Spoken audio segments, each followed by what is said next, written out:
What's going on, Internet? Welcome back to the URL versus IRL podcast. I hope you enjoyed your holiday, and I figured that there was probably a mass amount of shopping that you did, so I hope you had fun, and I hope your bank account is okay.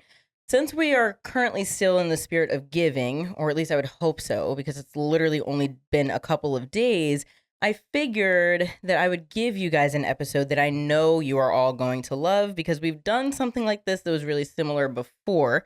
I figured we'd kind of bring it back a little bit and talk to one of the most giving people that I know. Let's roll the intro music and get started. You're tuning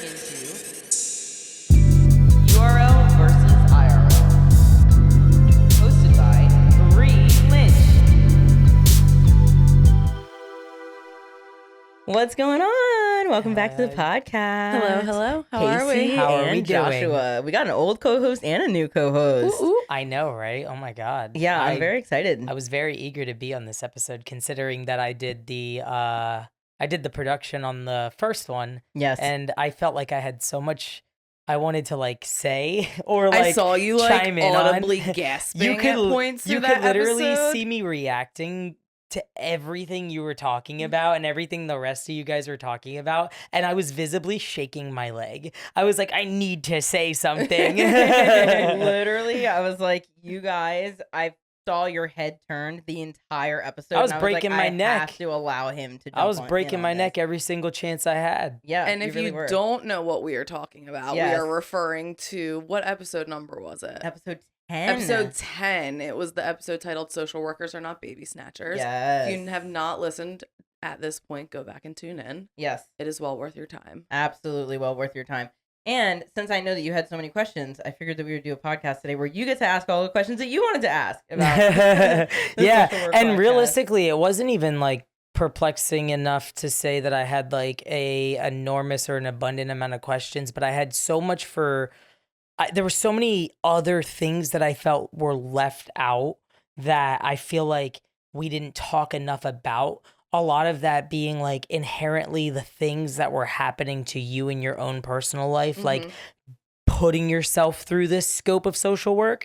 And I felt like we dove so heavily into policy the last time, which of course I know you are very big about and very much into, but I feel like we can talk around that, what has this done to you mentally, Right. taxing wise? How has this affected your own interpersonal life and relationships with family and friends and the people around you? We did get a little bit of a taste in the first episode, I think, about your home life and kind of the primordial state of all of that. But Right. essentially, I feel like I would like to know more about what how is it all carried out to you throughout your entire life with what you do and the cases you work on, and what does that do to you on a day-to-day basis? Yeah, so for anybody that's super lost, like we said, the first episode that we did with Casey was called Social Workers Aren't Baby Snatchers.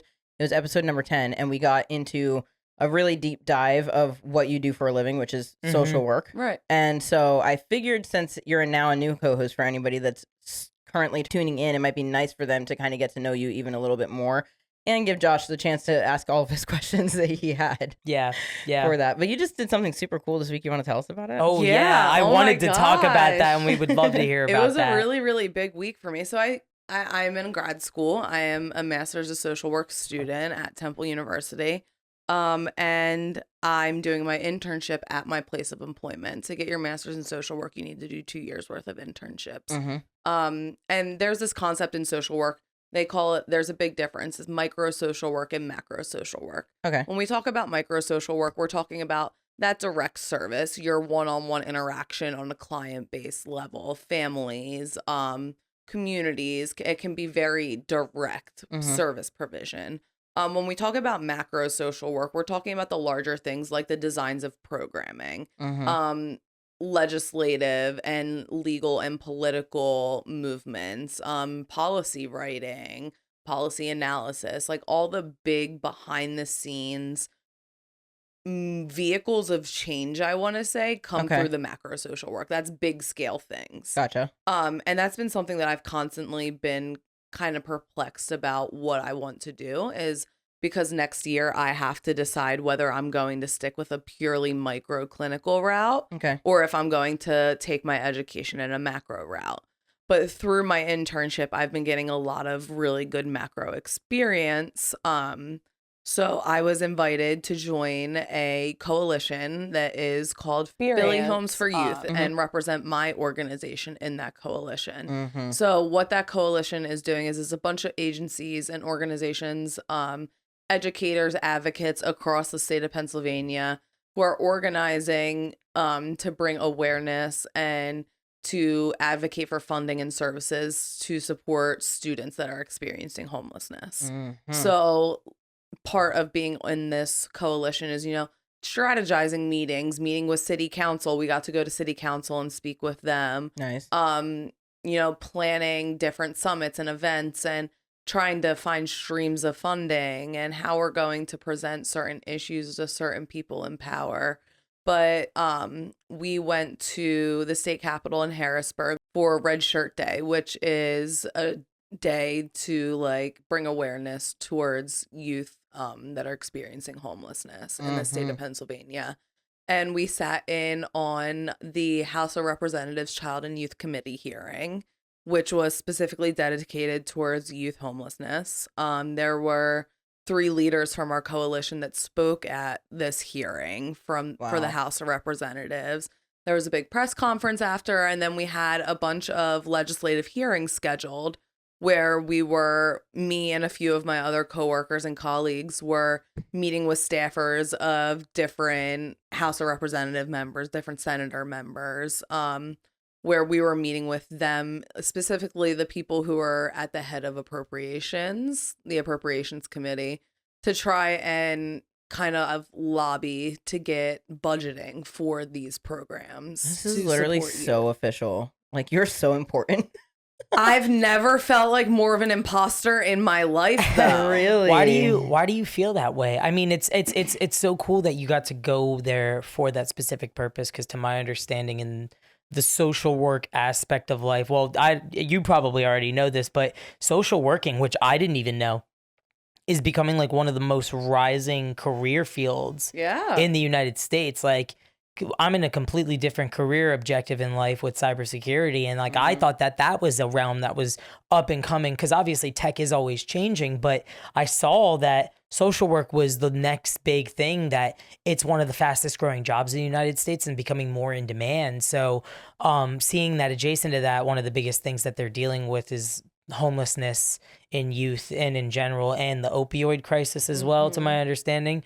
But why would you say you feel this imposter syndrome surrounding it? I think because when I'm in these settings, I'm surrounded by people who are executive directors, regional directors, politicians. I've never spoken with a politician in my life until last Wednesday. Wow. Ever. And I was presenting statistics and data to them, and I was like, who the fuck am I for them to listen to what I have to say? You're the perfect But person like, for them they to talk truly to. listened. You're the one on the front lines. See, that's the biggest thing, is I feel like the politicians don't get to see that aspect of it, because they're the ones who are gained that responsibility to be able to put things into legislation, and they don't realize it's a shame that you view it that way, because to them you are the one in the web of it. You're the one actually seeing what's going on, and you're the one who's actually able to be the change in the moment. And the only way that the politician and legislators can be the change themselves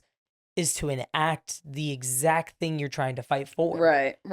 I think for me, it's just like being surrounded by all these people in very powerful and big positions, and me feeling like, okay, I'm not even through my master's program. So I don't feel like I have all the information that I need to be successful yet. I'm still learning it.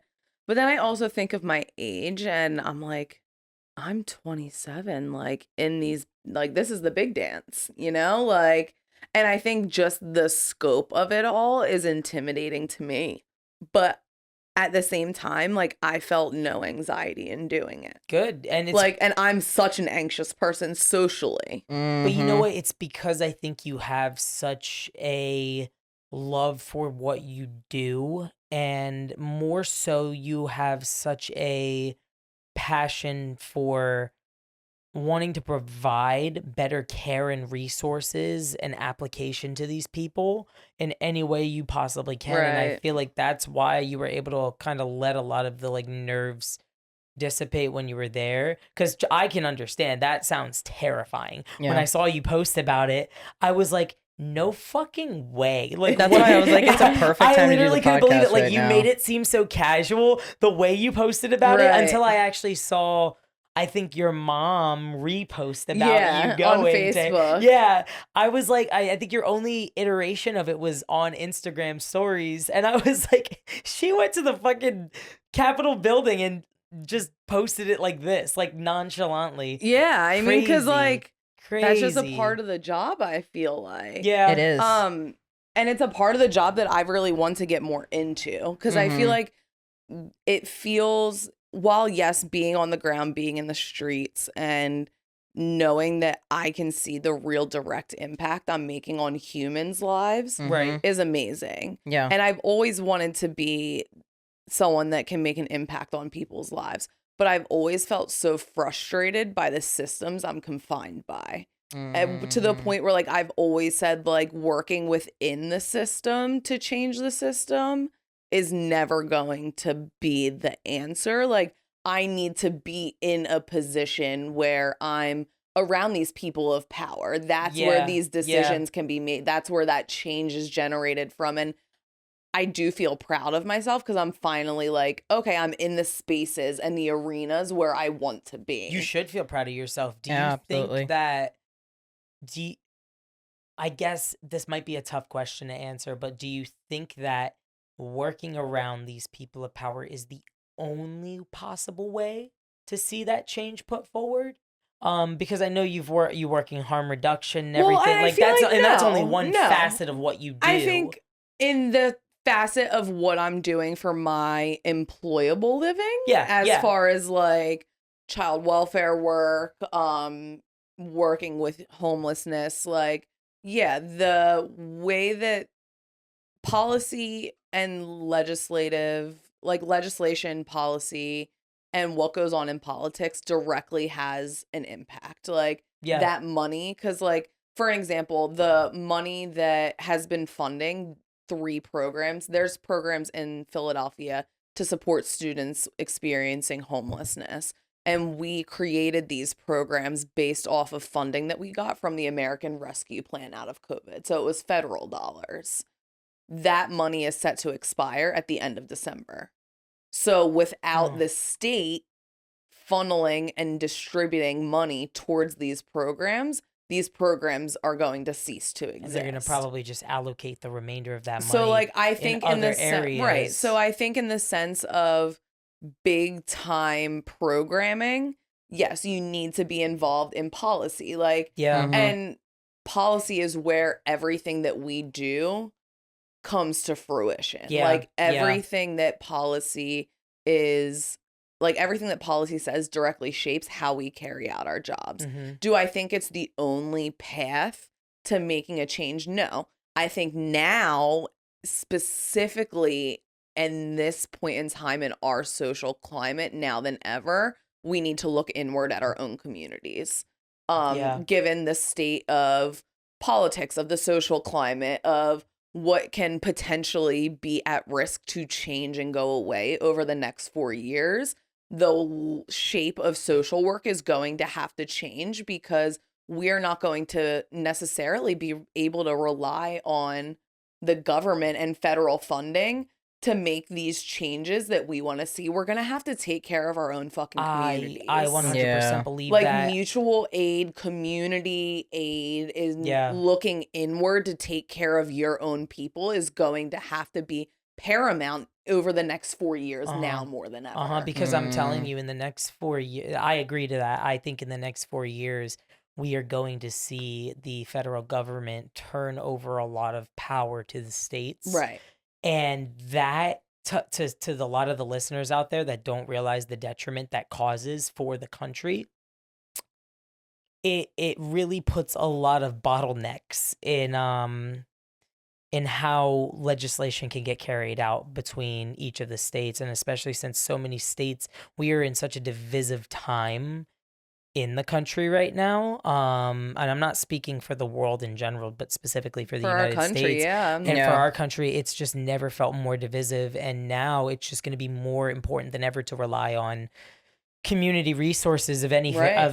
any variation in order to, I guess, make an impact. And I mean, yeah, I guess I should have thought about it that way even before asking you that question. I should have thought it more like, I mean, the legislation, the politics behind it are still gonna really have to play an Yeah. important part, Yeah. because God forbid most of what policy is gets turned over to the state's power and the state's authorization. What's gonna happen there? Well, like, for example, like, I think about what I'm reading right now about what can potentially happen to the Department of Education. Yeah, And a yeah, lot of people don't know that all of the services that schools provide to their special needs students, whether that be learning support, autism support, behavioral support, Mm-hmm. all of those funds come from the Department of Education. yeah. So what is going to happen? Like, I think of like almost every single child on my caseload right now has some form of special education supports in the classroom at school. Mm. All of that can potentially go away. And how does that then change the work that we need to do on the back end to still ensure that these kids are getting support? Like, we don't even know what that's going to look like. It could really change the spectrum of your job It could, entirely. yeah. Over the Because next 4 years, the landscape of our job can completely change because we're still confined to the law in some sorts. Mm-hmm. and trying to abide by the law, keeping these kids educated as far as Right. like truancy and everything is concerned. God, it's going to be so hard if these kids have to go to school without like the proper direction and guidance, or the resources that, especially the kids who are going to need the special needs for being able to catch up in reading. I mean, currently there's so much so many different research and About literacy rates. research topics and like different types of articles coming out about literacy rates around the entire United States, being that I think kids can't even read past like a 4th grade level. I think the And statistic that I was reading, it was saying like 60% of 4th graders are still considered illiterate. illiterate, Yeah. not Right. not even talking Here, I'll about. actually find the statistics. Yeah, the specific statistics. one. Yeah, it's insane. It's insane to me that we we've gotten to that point where already the education system could probably benefit from some kind of reform where it could really help teach the kids of the next generations coming forward Mm-hmm. how to remain literate entirely, how to write essays a proper way, or how to even send a proper email, or even how to like teach kids how to even read proper documentations for what they're signing. They could be signing their life away and not even know it in many aspects the older they get. Here's a good statistic. 54% of American adults read below a 6th grade level. What? Wow, they talking about What? me. No, they're not talking about you. But They that's, are, you know, though. like, I know we laugh 80, about and it. let's take it even further. 85% of juveniles in the U.S. court system are functionally illiterate.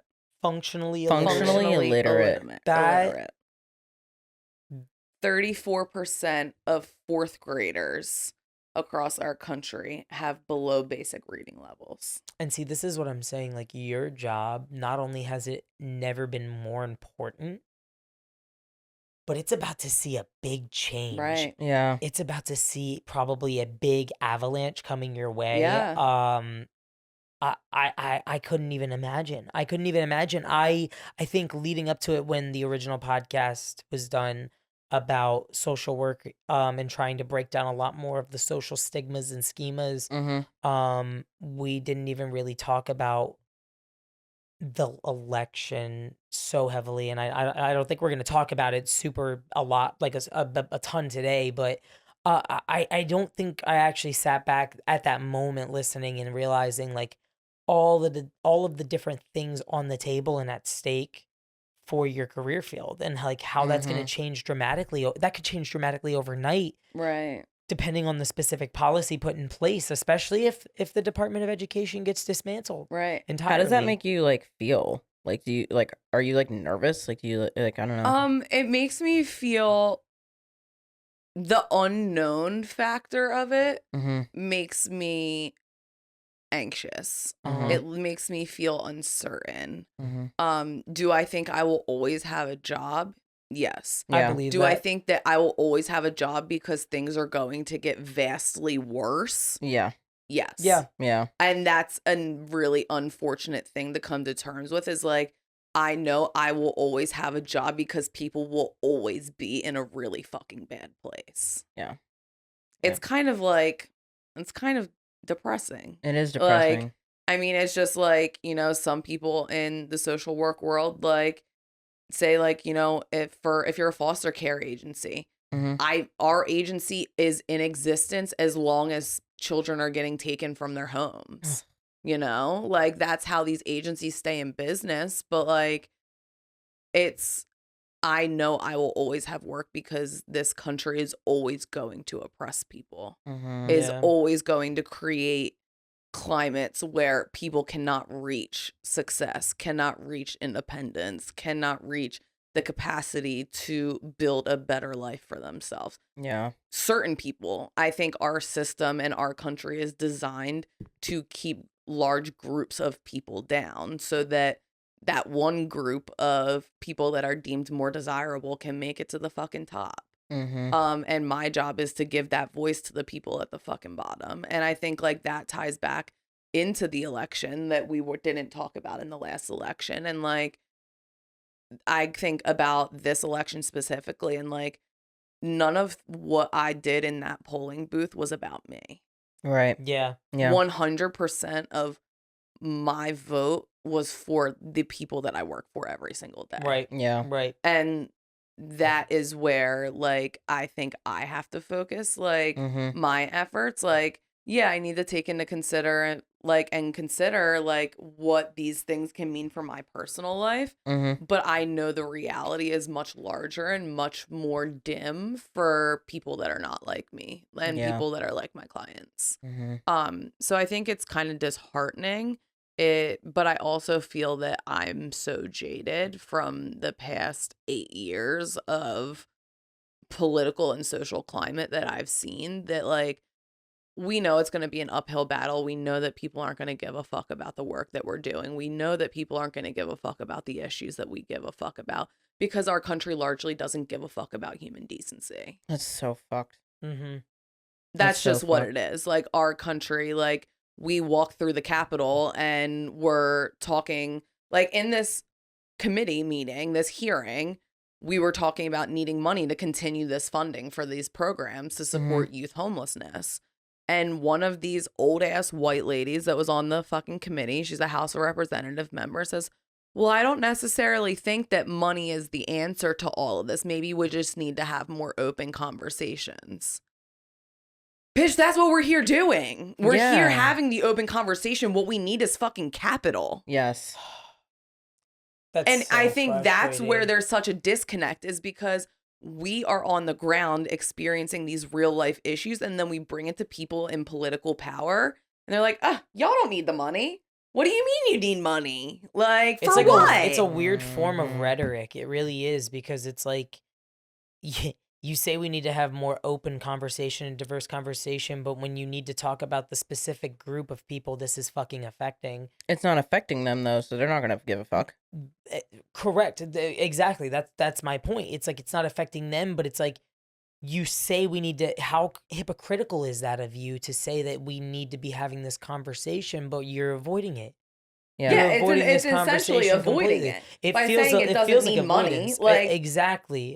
when the past hour of testimony has told you that these organizations without money are not going to exist. Like it's so weird to me At all. that these people in such positions of power don't understand it's not like a greed factor when it comes to the money aspect. No, It's literally because life is expensive. right. That's what it is. That's the nature of it. And the money, I'm sorry, the money is necessary. Yeah. The And, like, money I is a say big this- necessity. I say this every day at work. I'm like, because we think about what do people need? What kind of resources do people need? 9 times out of 10, what people need is capital. What people need is fucking money. Mm-hmm. And we are not in a society that is able, like, unless you are positioned in a place of very much privilege, there's no way to get that capital. Mm-hmm. There's very little ways to get that capital now in society, unless it has been passed down to you, unless you are very well positioned and privileged. I mean, the cycles of it, like, it's just so hard. Like, I don't see many clear paths for some of my clients to get out of these cycles that they are in. So what do you think that that's going to lead them to? Like, does that almost, this has got to be a hard question to even Keeps you in answer. poverty. It keeps you It in keeps cycles you- of I trauma, was gonna of say, is poverty, it of gonna- mental instability, of not having your basic needs met, of your social determinants of health not being met. So these Your people, quality of life is inevitably worse off compared to somebody else if you don't have that capital. no, absolutely. And it's, I just feel terrible that if that capital can't even be met, like, are these people just forced to live in this never-ending cycle? Absolutely. This And I mean, think about cycle of- like, and think about for a second, like when we were getting these stimulus checks. Right. And like they thought, oh my God, this is the most revolutionary thing that's happening. They're really giving a fuck about people. And anyone that has a brain and knows how much it costs to actually live your life and how bad and down people are financially, you're going to laugh at $1,200. Yeah. A one-time payment. A one-time payment of $1,200, and you're doing so much for the lower class that is struggling, and that $1,200 is not even going to cover your rent. Yeah. Mm-hmm. I think in the period of time that was happening, there was like 1 or 2 different stimulus checks, like 1 or 2 or 2 or 3. It or was like the something first that. one was $1,200, and like the other ones were like $600 It's afterwards. like 700 to 900. Yeah. Right. Yeah. And I was like, people are losing their entire livelihoods and Right. homes and everything of this nature this entire period of time. And you think that this is going to actually make a difference Yeah. when some people's taxes are more than that yearly? And I think that Like, what? one of the biggest detriments, or one of the biggest like things that we didn't foresee happening in COVID, was because there was an eviction moratorium, basically saying that throughout COVID there was like, since it was what did they call it, like a state of emergency. Yeah. We were in a state Yeah. of emergency. There was federal, like, an executive order saying that landlords were not allowed to evict people Yeah. throughout the time of COVID. Mm-hmm. As soon as and people took that as, I don't have to pay my rent. Yeah. Because they can't evict me, I don't have to pay my rent. And then now coming out of that, where that moratorium has been lifted, we're seeing the amount of people being evicted skyrocketing. Of course. So now cities that have money for their Office of Homeless Services are paying money to prevent evictions and keep people where they're at. But now where does that money all go to when all of these people are getting evicted? Mm-hmm. And now, you have a city like the Office of Homeless Services, then they overspend their budget because they're trying to keep people in their homes. Yeah. They're trying to prevent people from coming into the shelter system. Like, Yeah. it's just all of these issues all hinge off of each other. They're all multi-systemic. And like believe that that. is like such the like, I think if anything, that is one of the biggest challenges of like addressing any social change in this field, is that all of these problems Are interconnected. They're and absolutely multi-systemic, interconnected. and you can't ever just approach them by targeting one of the No, because systems. one is going to cascade into the other. I Right. mean, that's Mhm. just the way that it always works out. I mean, we sat here earlier talking about the Department of Education and what that is literally going to do to your career field. And I'm not even talking about just your career field, but these poor children Right. that are gonna have to suffer the ramifications of that. Well, and I Like, think about it even that in they a didn't even have funnier a way, choice, like, that they didn't even have a choice. and I think about it in the funny way. I'm like, oh, so we're gonna force people to have children in this country, And then when these children come out needing special services, it's not going to be available to them. So It's gonna like, there's gonna be just nothing what are we for doing them. here? I know Mhm. there's gonna be nothing for them, and I think that's awful. I think it's horrible to even think about. I I wonder. It makes me really wonder what's it going to take to really address the issue, right? Like, not even just about policy and not even just about the legislators trying to make the big change to finally, like, is it really going to take just the capital? Is it really going to take, is it going to really take all of this money, or is it going to take more programs, or is it going to take, I don't know, because I feel like there's only such a limited amount of programs right now out available that can really help, that don't really help provide housing, Mhm. but more so provide, like, if you're in a state of housing that you're about to completely collapse and lose out on your housing, they really can only just provide the ability for you to maintain your housing and pay for it, Yeah. well, to get you out of that debt. And then when it ends, that period of time where they've Right. given you the money ends, they're like, okay, now this period of time is We hope done. that you have now built We the hope skills to you've been save able to money. build the equity Right. up in short period of time. I think sometimes, like, it's as little as 3 to 6 months that they're covering for you. Right. And I think like a larger thing, like we're not going to see much change in these systems and how we address these problems in our society until we reshape how we view the low class, like the lower class and the Mhm. working class and the people in poverty. Like, I think there's so much stigma and there's so much upward nose turning of, well, these people are just trying to live off the government. These people are trying to do X, Y, and Z, like, and just stigma around it that, like, we're not going to be able to provide beneficial services that truly address these problems until we address the bias and preconceived notions and like that initial perception that we have to people living in poverty. Yeah, yeah. I mean, the schema that is surrounded by it is that, like you were saying, that they're trying to leech off of the government, and they're not trying to, like, leech off the government. They just Right. want help Right. from their government.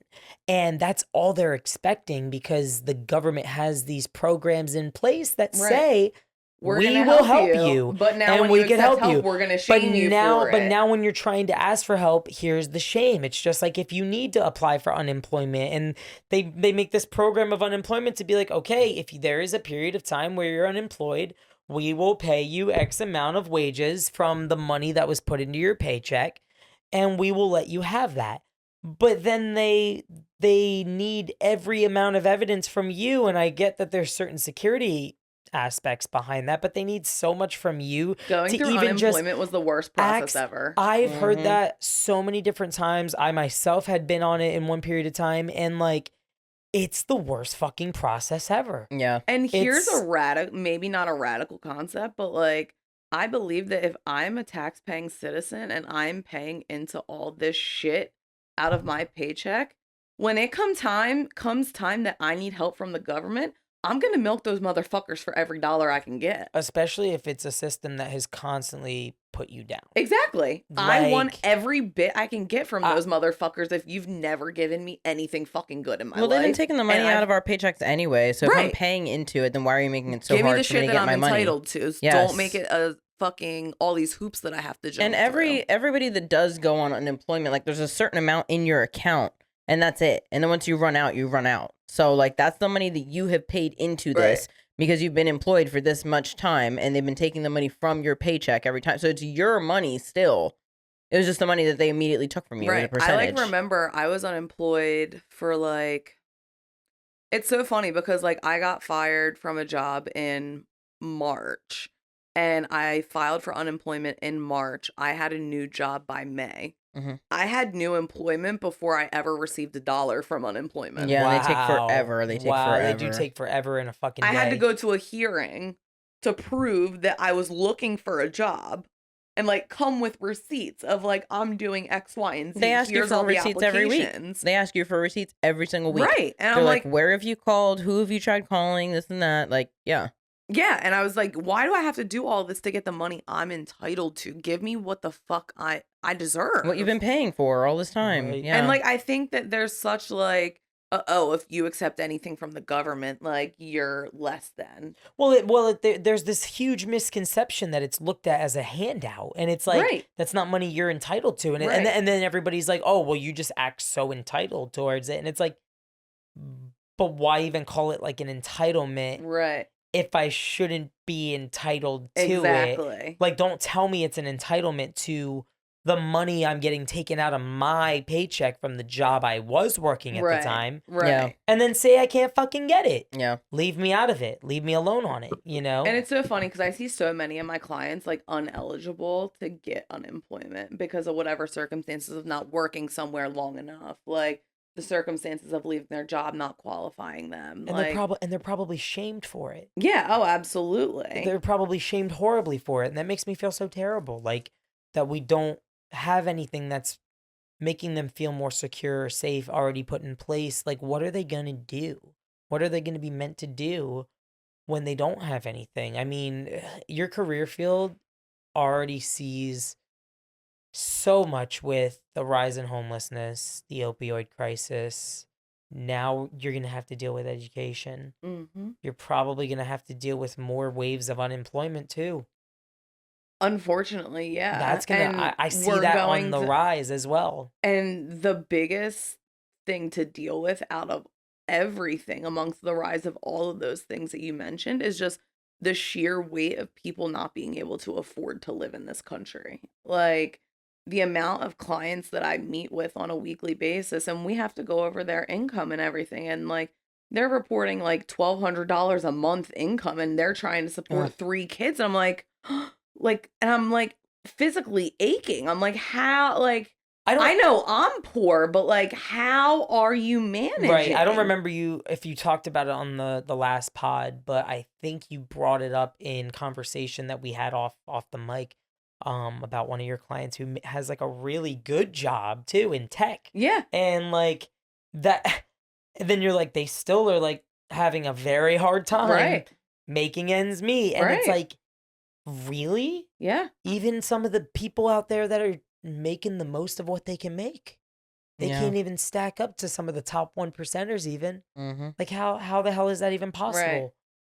Yeah, it's just so hard for people to live. Like, and the biggest conversations I have day in and day out are like how to budget money, how to make the hard decisions of, am I going to pay towards my electric bill or towards my rent, and hope that one of them I don't get evicted or get my electric shut off because I didn't pay enough towards it, you know? These are the decisions that people have to make every single day. And I fear that the next 4 years, the financial and the economic situation in our country is not going to make that any easier and is only going to make it 10 times harder for the work that we do for our clients.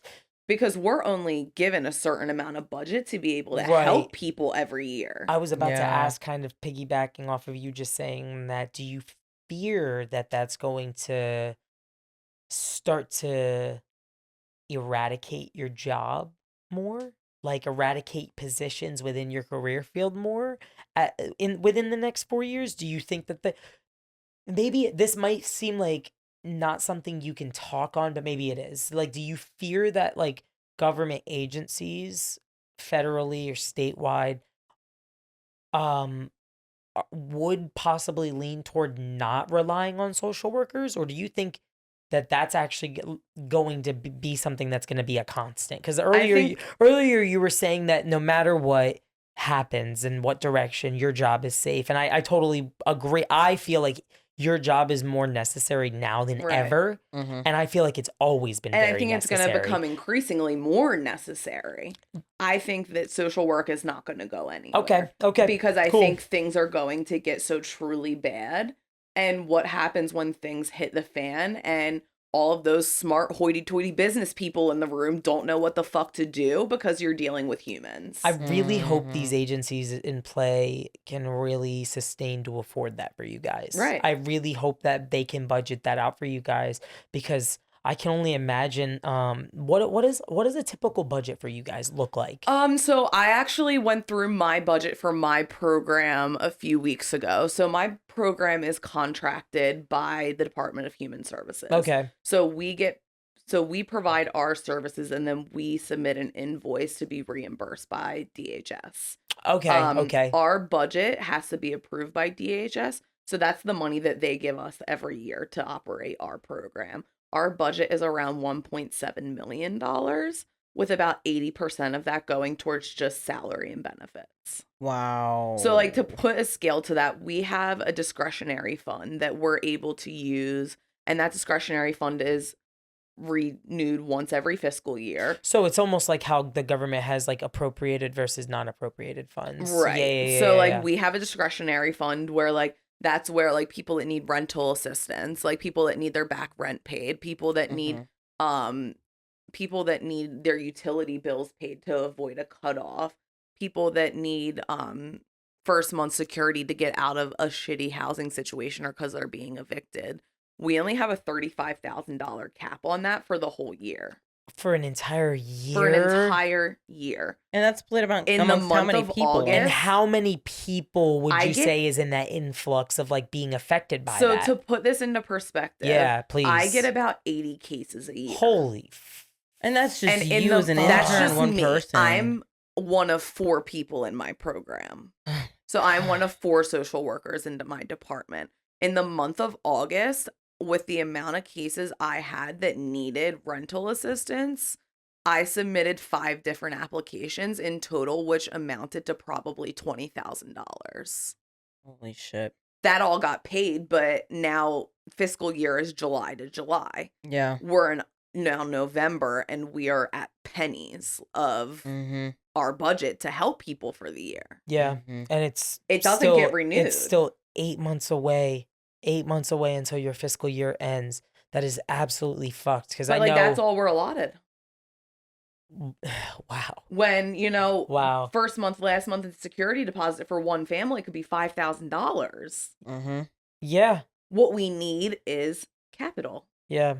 Like, that's it. Like, because we can, like, and a lot of these situations with families, it's like, once you get them into these stable environments, they can maintain the payments moving forward. It's just, they fell on shitty times and got themselves into a fucking hole. Yeah. And it happens to the best of us. Yeah, Like, absolutely. There's been times where I've had to ask Alex for help with my rent because I've been fucked and in a hole. And it's Yeah. like, no, I would never qualify for any of the assistance programs. But thank God I have supportive people in my life. Yeah. There's some people that I work with that aren't qualified for other supportive programs. And a lot of times it's not even fair because the way it looks on pen and paper can a lot of times not translate very well in your benefit. A lot of times it can be like, oh, we think that you make too much money, so you don't qualify at all. And it's like, what? Yeah, and that's the thing. What like, do you mean? So many of these government organizations that are like benefit based, they literally just go off of a number, and it's like you're not sitting down and doing a budget with this person to know what they're spending their money on. You're not having a conversation with this person to know if they've been in work, if they've been missing work. Like, I have a mom right now that has missed the last month of work because she's got heart failure. God, And she's not able to work full time, and she's 2 months behind on her rent because she just wasn't able to get to work. Yeah. And she's getting disqualified from Social Security for disability. Yeah. Like, how is she supposed to make ends meet without people Like, like us to come in and help her? What do they expect from her? So, like, how would, on the outside in, for people outside of your organization who don't work in social work, like, what are some of the best ways that people like myself, I was just about to ask that question. Yeah, like what can are, we do? What are some of the ways that people from outside, even some people from your community, because we talked a lot about community as well, like, how can we aid in that process? Yeah. Is it similar to like campaigns, like how harm reduction's done and how other things are done, where we have to go out into the webs of these things and maybe find ways of fundraising, or is it other, or are there other avenues to jump into? I mean, I think it's all about networking and, putting yourself in the position and the spaces where these things are happening, because we need to know that, like, to make change in any of these communities and any of these settings, it needs to involve the community, right? Like, we can't just go as an outsider into a community and say, we want to change this for you without your buy-in. Without your consent. Without your consent, without your in, buy-in, without actually everybody has to talking know. to you about what you think the problem Absolutely. is. You need to be well-positioned in that arena to be able to go in and help and say, all right, I've assessed what the needs are, and this is how we think we can move forward, and we can allow the people from the community to give their input. Yeah. I think that for people on the outside, like, giving your time and finding causes that are, you know, something that you can be passionate about. Like, for me, like, I like child welfare. Yes, that's my job. But my passion is working in harm reduction. Like, I volunteer. Everything I do for that is my volunteer time, you know? And I think that is where we can make impacts. And, like, I think we can make impacts by just talking to people in our community, like making good relationships with the people that are around you and saying, you know, if you ever need anything, I fucking got you. Yeah. You know, like, that goes such a long way to build those networks of support. Like, and I think that in places where there aren't traditional settings of support that is meaningful, it is up to us as a community to make that meaningful support. I think that is going to be so important because I feel like right now the way communities work, and I'm not even speaking on my community or even your community because I don't know your community that well, but I feel like it's so hard to get people empowered or to, because it's almost like, who do you blame? Do you blame the politician who doesn't want to sign over the legislation because not enough people believed in it or supported it? Or do you blame the people who didn't have enough information given about the cause, but not really, because it's thrown into their faces constantly or brought up multiple times to the community, and then they took no action? Do you put the blame into them but they also don't have that power to just sign away and say, this is what we're doing, everybody gets X and X amount of money? And that sucks. Like, who is almost at fault? But I don't even want to look at it like, does anyone need to be at fault? Because we shouldn't even have to look at it that way. In a perfect world, I would love for no one to be at fault for why these communities have such an uprising in all of these different aspects of opioid crisis and homelessness and lack of resources in every variation. I think in a perfect world, I would like to see more community involvement, and actually, like, if people are given the proper facts surrounded on like what's going on inside their community. Like, I think if there were like focus groups that were held more often in communities, like community check-ins to come in and talk about things that are happening. I think even like how they do like PTA meetings and stuff like that. I feel like focus groups can work synonymously hand in hand just like that. I would even love to see more of that in my own neighborhood. Like, I don't want to be a part of a PTA for the school necessarily. I don't have a personal interest in that until maybe I have kids. But for the community, at least, for especially, like, I live in a community that is so stigmatized about being like such a negative area because we're like considered a witch town, and like the history has always been that it's like more the hood versus this versus that. And I'm like, but when you actually live here, it's not always that bad. It's not always all that bad. And sometimes I've seen great parts about it, and sometimes I've seen not so nice parts about it. And I think like the thing is like these communities that are considered more rough communities or like more underserved communities is where you find the most resilience in people. The most resilient communities are always going to be the ones that are casted aside, because they're the ones that are casted aside when it comes to resources as well. So they've always had to rely on themselves. I would, again, going back to my in a perfect world, I would love to see them be so resilient without having to need to be. It's good to have resiliency. It sucks in to every have way, to be resilient. but to be resilient when your back's against the wall, that's such a fucked position to be in. Like, that's such a horrible position to be in. I can only hope for the future for them that they'll be able to be put in better positions on their own merit without having to deal with any other external circumstances. But and I think that's like such a common thing that like I have to like give sentiment to people is like, I'm so sorry that you had to be so resilient. Like, I'm so sorry that you had to be so strong. Like, you should not have had to be faced with this situation where you had to be this way. Because otherwise, how else can you really resonate with them or really like empathize with their situation. Right. Otherwise, you can only feel sorry that they were put through all of these different things, and you just have to understand their situation. Yeah, I think empathy is a really like hard, like it's a necessary thing in this field. Like it's necessary to be able to embody empathy, but also have the boundary of like being able to say like, okay, this is what I would feel as if I were that person, but keeping the very clear distinction of as if. Like I am not them, but if I were, this is how I could relate to how they feel. And I think like empathy is like really, I was talking about this with a school social worker the other day, and like about new social workers or like people that are trying to break into this field. Like empathy is not something that can be taught. No.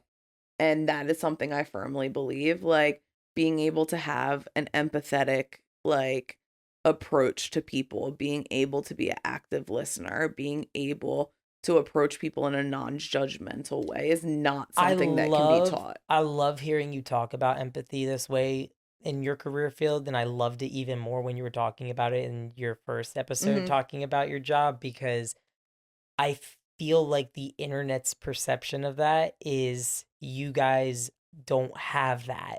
Like, and that sucks. That's It not sucks. fair. That's not fair to I you mean- at all, because going to the main point of the first podcast of everyone believing that social workers are baby snatchers. It's like, you don't even know where their moral compass lies or what their code of what your code of ethics or ethos is. So, I mean, here's a brief like synopsis. I'll pull up our code of ethics, and it very clearly delineates like how you are supposed to like approach this line of work. And empathy is at the center. Like empathy is at the center of every conversation we have in class. I think that the reason that people like immediately think of baby snatchers when they think of social workers is because if they have had, I think for a lot of people, if they've had a social worker experience within their own family, it's usually because of like something like DIFUS or somebody's child trying to be Right, so I think that that's why people immediately have that correlation with social And that's workers, because probably if they randomly now have to deal with a social worker and they never had to deal with a social worker before because maybe they're pretty well off, like that's usually what their issue is. That now Right. the social worker is being forced to come in and deal with them. Right. I think in that, and to your point on that, like just what had been mentioned in the last podcast was, I think that's one of the most popular sects of that, like of social work, where that's where they probably rely on social workers a lot in situations where DIFUS has to get involved, CPS has to get involved. So of course it's gonna seem almost kind of coincidental or eerie that this is happening or these people are showing up when this situation is happening.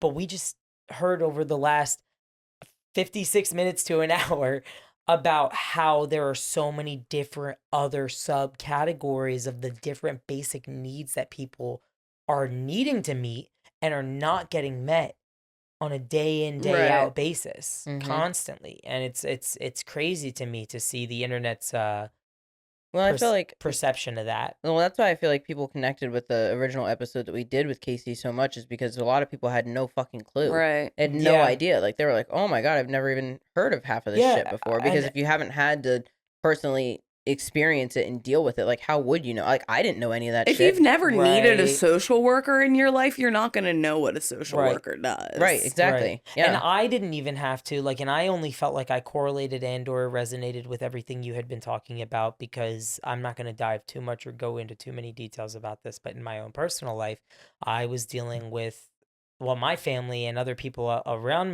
my family and surrounding my family were dealing with CPS and having to deal with all of these different social workers, not just one, but multiple coming in and dealing with different scenarios on this specific individual with my family's child.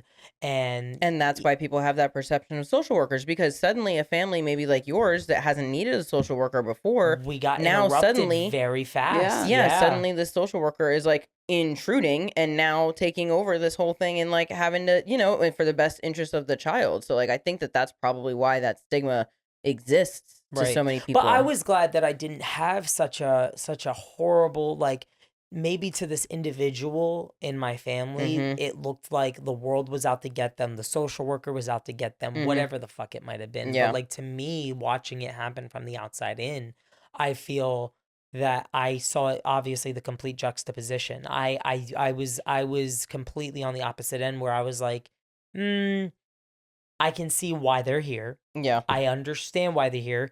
Sometimes they would get a little mouthy and sometimes they would get a little more aggressive, but Mhm. I'm like, But that's because you were I can essentially an understand. outsider because somebody wasn't taking your kid versus I feel like whoever it is that's being put in that position, like the parent maybe, like of Right. course they're gonna feel a little bit like Right, victimized or right. have a little bit of like a victim complex because like it probably does feel like the whole fucking world is out to get you at that point. You know what I Yeah. mean? Because like you're probably like, how is this fucking fair? Like to me, like this is my child that somebody's trying to, whatever, but they're doing it for the best interest of your child. You would hope. You You would would hope. hope. You would hope. You would hope. Yeah. You But would hope. it's, I mean, aside from that, But it's scary. I think Like the big, imagine. it is, it's terrifying. I think my biggest takeaways, uh, I, I hope that the future is very bright for social work. I can completely empathize, and you know that I myself and Bree are always going to be thinking of you and the Yeah. work you're doing as we see these policies change over Yeah. time And like the in the biggest next 4 way that years or in the future going forward. And the biggest way that I can appreciate it and that you guys can be like, feel like you're doing something good is like, by donating, like, oh, like you're going to outreach next week. Here's a case of water to take with you, There like, you go. Mhm. it's the little things like that, or like just showing up to serve somebody, We going still through have your a clothes we still have No. a ton of clothes. Yeah, to we do just in get the We've rid been of, meaning to like, donate you. just those little things that you think about. Like my mom all the time, like she spends her time like scouring Facebook Marketplace and picks up free stuff from Facebook to give to me to bring to outreach. But like doing that and donating your time is a way to like actually make a change. And I would also say making yourself aware of the political issues that are Yeah. present in your community. Mm. Knowing what's going on in your community about who is affected negatively by certain policies, by um, you know, being aware of like what the rates of poverty are in your community, to Yeah. know just like how Mhm. many people in your immediate area may need help. And even like, getting connected to your local resources. Like, I mean, I think about like the Burlington County Fair, like they have their Department of Human Resources and Social Services sets up at that fair every year to give out Yeah. information about their My services. my college has a pantry essentially that lets college students who are literally scraping by Yeah, to even pay for the classes they're getting. And I think they're on some kind of like financial aid, of course. But if they can't afford food, because some of these kids are coming to class like right, hungry as all right, living hell, Mhm. they they can finally eat. They can get right. something to eat, a little bite to eat, and for free.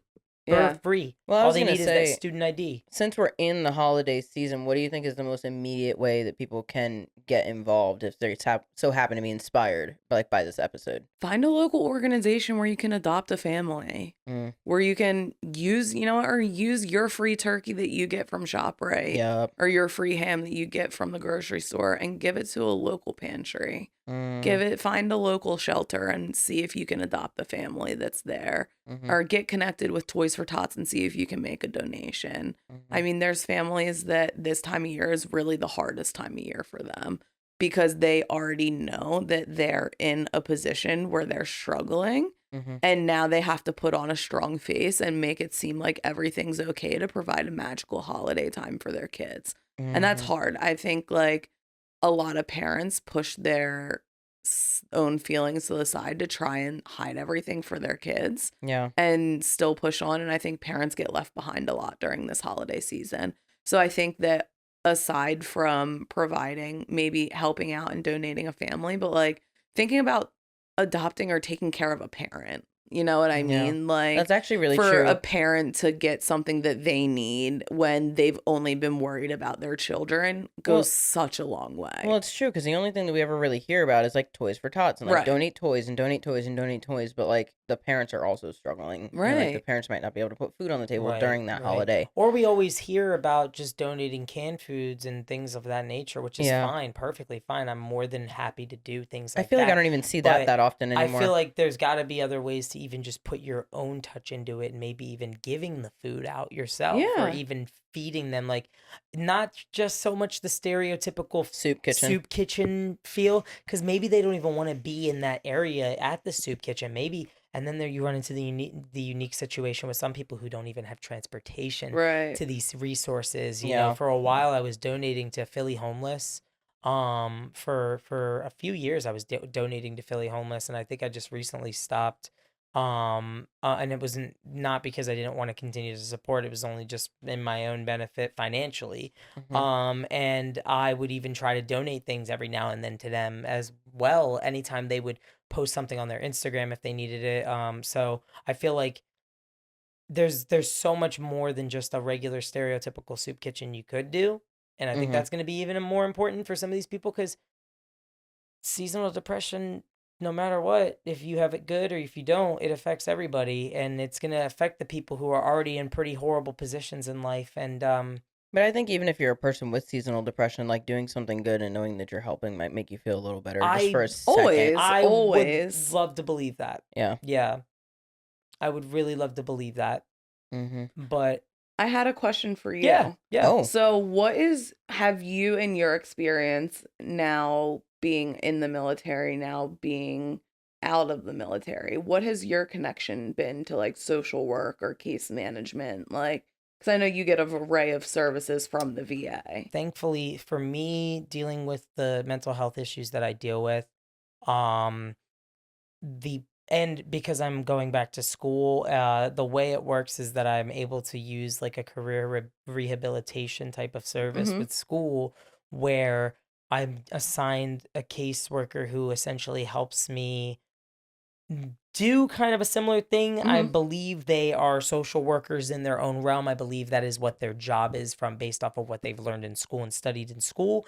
Mm-hmm. They just don't have to deal with as much of the synonymous Right. processes that you would have to deal with. They would deal with people like me, where Right.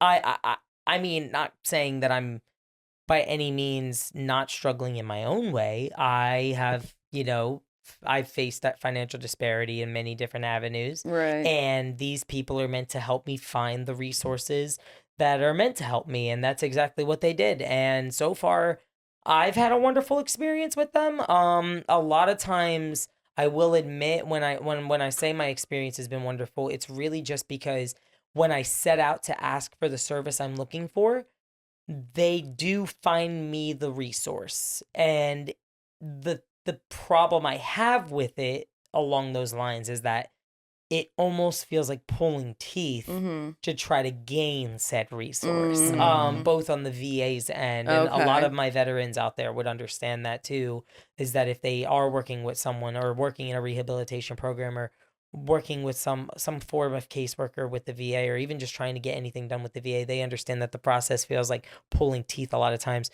just trying to get a response or trying to get a Yeah. phone call of any sorts. But lately, with doing therapy that I've been doing, and all of the stuff I've been handling with school, it's been okay. I Yeah. haven't been dealing with too many rough ends of things Yeah. recently, but when I was starting out receiving the services, it was rough. It was Yeah. hard. It almost felt like it took an entire year, It did. I would say, It did to actually. feel like it got anything in motion or anything done. Yeah. So I'm glad to say that I feel a lot more confident in the ability of services I've been receiving.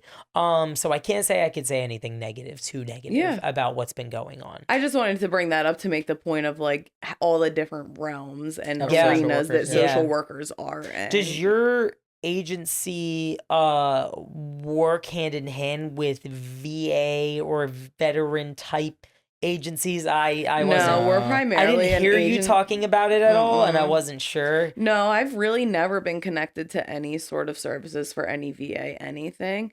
but I've only ever really been in the child and family arena. Yeah. So what my agency solely focuses on is services surrounding homelessness and housing instability. Mm-hmm. Now, have you ran into veterans? Because keep in Actually mind, never ran into any I was gonna say veterans. because keep in mind, statistically, like there are a lot of veterans out there Yeah. that still homeless. have never.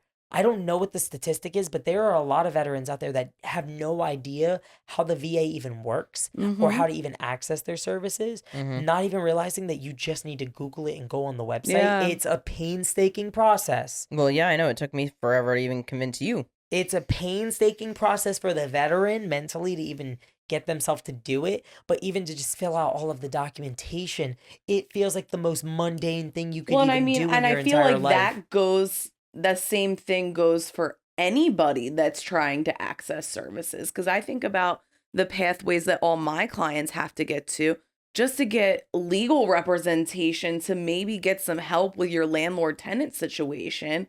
You need to go through 10 different steps, and like just the process to get services is so muddy. And if you don't know how to access and navigate these systems, across, it could be VA, housing, domestic violence, mental health, Yeah. child and family, any single system, there's going to be barriers. And I think like Yep. until we address That's the so true. multi-systemic nature of why there's so many barriers to people accessing so many services across all of these different arenas, we're not going to see real movement. Yeah, Mm-hmm. yeah.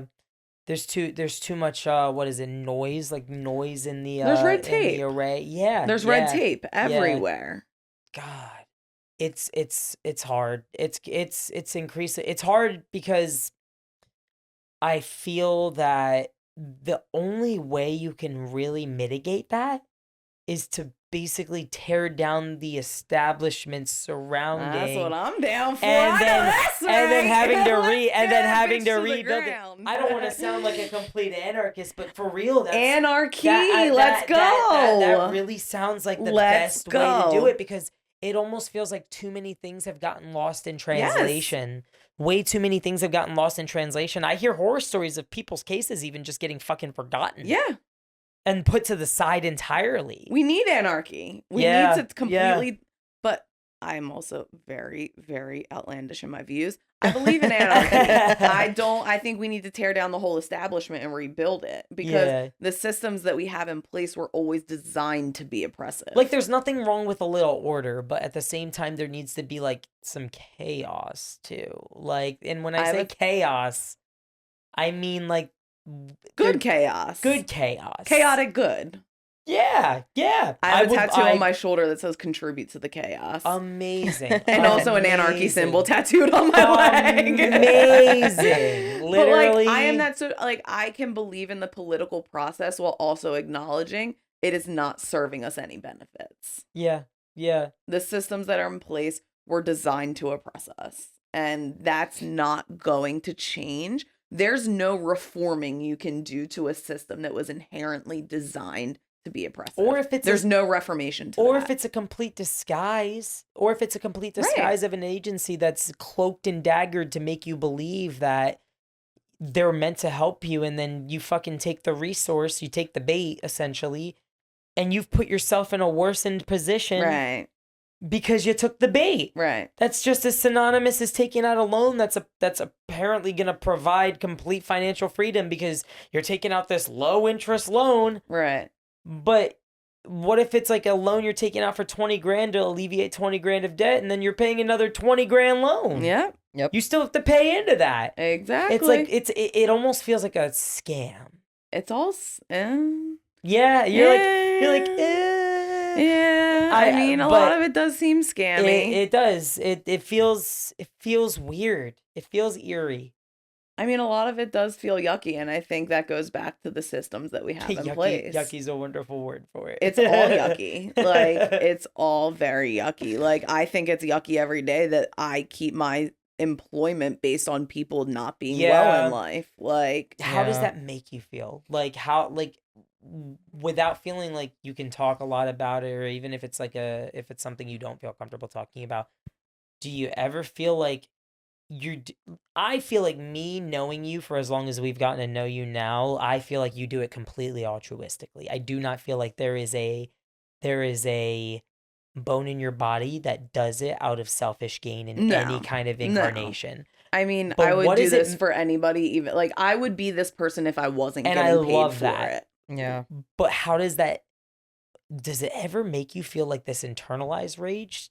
I Or feel this internal internalized- like, and I don't think there's a better way to describe that, especially over like the last few weeks, like with the election, with everything that's now coming out after the election, knowing what that impacts for my life and the community that I serve. I mean, it all leaves me feeling very jaded. And it makes me resentful and it makes me, but then again, that rage fuels me to keep going.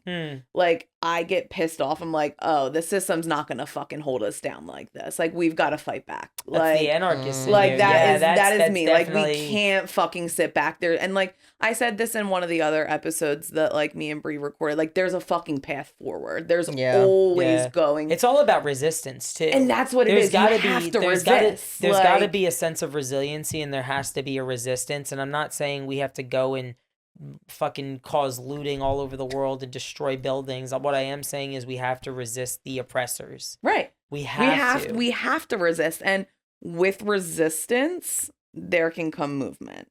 But I think like I that believe that. resistance needs to be firm. It needs to be a unified effort. And until we can get on that accord, you know, there's not going to be this big waves of change until all of these people like, and I think over the next 4 years, you're really going to see like people say you don't know until you're affected by it, until you're impacted by it.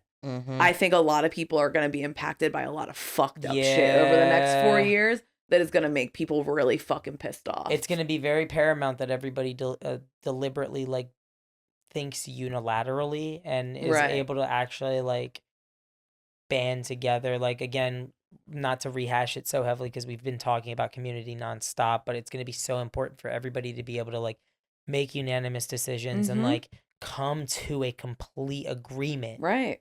Because I fear that even if one specific individual or one group specific of individuals even falls off that ladder, it's not going to benefit the majority. I fear that it's gotta come down to unanimous decisions. And at this point, we need to be thinking about the majority. We can't be thinking on individualistic terms.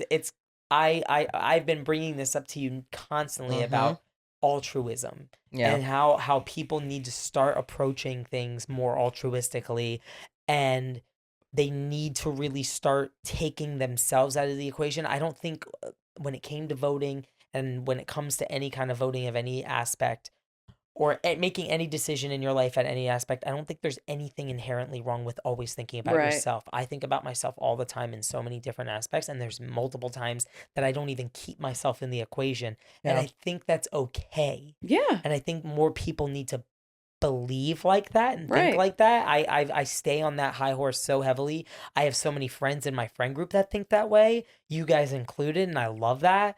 And I want to see more people think that way. Right. I really want to see more people think about themselves less. Yeah. More often.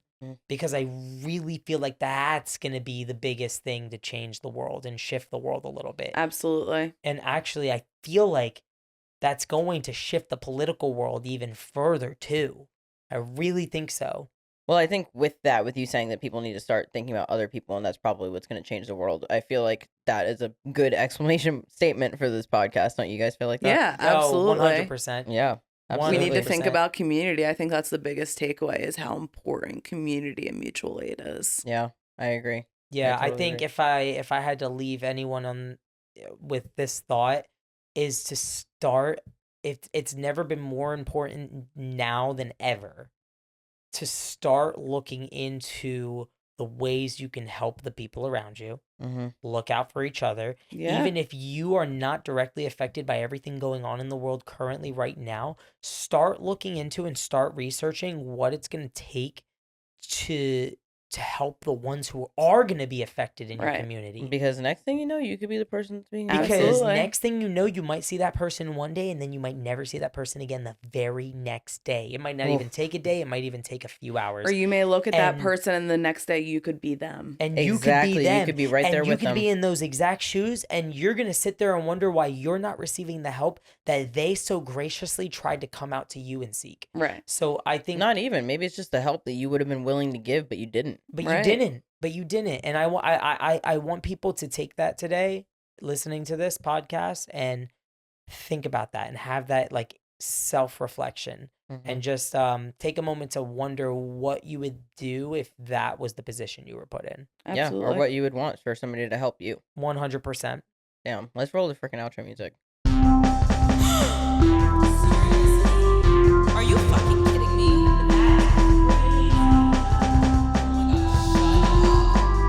No way.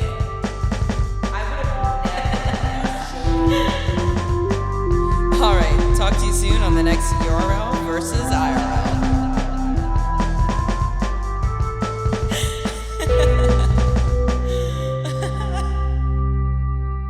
Well, you guys, that's a wrap on that episode.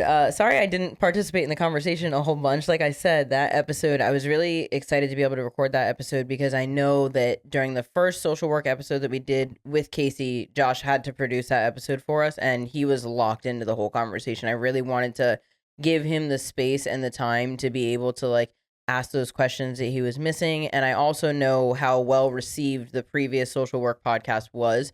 So I just wanted to be able to kind of give back to you guys and like, I don't know, I think I knew that this conversation was going to be really important, especially around the holiday season when we should be thinking of others. And I know it's really hard when we're constantly thinking about ourselves and we get stressed out and we have so much stuff to do and we're thinking about our family and this and that. And like, I think that it's absolutely important for us to take a second to slow down and think about not just our immediate family members, but also the people around us. As you guys heard with Josh and Casey talking throughout that entire conversation, I was super inspired. So I really hope that it inspired you guys as well. And I hope you guys enjoyed this episode. I hope you're still in a giving mood right after Thanksgiving. And hopefully you guys take a little bit of what we talked about today and maybe apply it to your life. So I think that's it for this episode, you guys. Like I said, I always appreciate you for tuning in. Please feel free to reach out to us on Instagram. I always leave all the links in the description below. Feel free to leave a comment on Spotify now. I learned that that's a new feature, so I would love to see my first comment on Spotify. And I will catch you guys next Tuesday.